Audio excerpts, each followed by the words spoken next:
যারা এরকম বাজে কমেন্ট করছে তারাই এখন ভালো ভালো কমেন্ট করতেছে। আমার মনের মধ্যে হিংসা নাই। 1 কেজি জিলেবির দাম কত যেটা খাইলাম?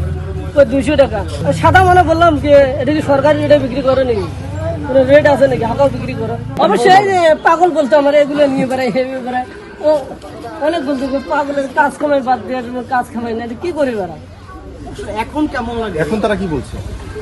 এখন যারা এরকম বাজে কমেন্ট করছে তারাই এখন ভালো ভালো খবর করছে, যারা ভালো ভালো কমেন্ট করতেছে।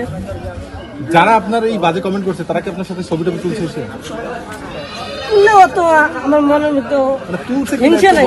অবশ্যই তুলছে, হিংসা নাই আমার।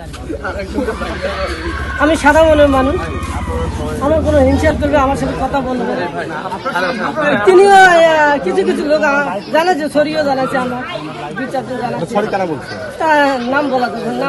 যারা যারা এই ধরনের কথা বলছে তারা বলতেছে আমরা জানি না এত বড় যাবে, এত বড় উপর লেভেলে যাবে আর কি। আমিও আসলে জানি না। আপনাকে একটা ঘর উপহার দেওয়া হয়েছে, আমরা যতটুকু জানতে পেরেছি দিচ্ছে আর কি। সকালবেলা আমাকে একজন ফোন দিছে ঢাকা থেকে, এক শর্ট ফোন দিয়ে আমাকে বলছে। কি বলেছে ফোন?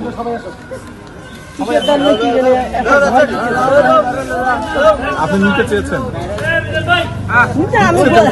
দিচ্ছে যেহেতু আমি তাকে বলছি স্যার এগুলো হলো আল্লাহ পাকের ইচ্ছা, এগুলো আল্লাহ পাকের ইশারায় এগুলো আমার আসতেছে, আর আপনাদের উচলে আমি হয়তো পাবো, এটাই আর জিলাপির বিষয়টা 26শে মার্চ। হ্যাঁ 26শে মার্চ উপলক্ষে আমাদের নারায়ণপুরে হাইস্কুল মাঠে প্রতি বছরে এখানে অনুষ্ঠান লাগানো হয়, প্রতি বছরে।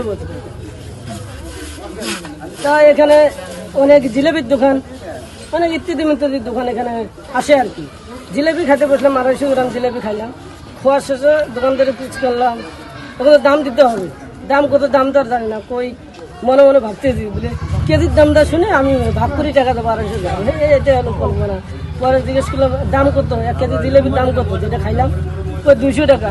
আমি বললাম এটা ভালো করে কত? 200 টাকা। আমি বললাম বলে সব জায়গায় কি 200 টাকা নাকি? বলে না, আমি যে 200 টাকা করে বিক্রি করি। আমি মনে মনে সাদা মনে বললাম কি এটা কি সরকারি রেটে বিক্রি করে নাকি? রেট আছে নাকি? হাঁকাও বিক্রি করো। গত বছরে খেলাম 150 টাকা, 170 টাকা। এই বছরে আবার 20-30 টাকা যাই, এত টাকা বাড়ায়। এটাই হলো পরে সরকারি রেটে এটা এই আর কি মাধ্যমে এটা হয়ে গেছে।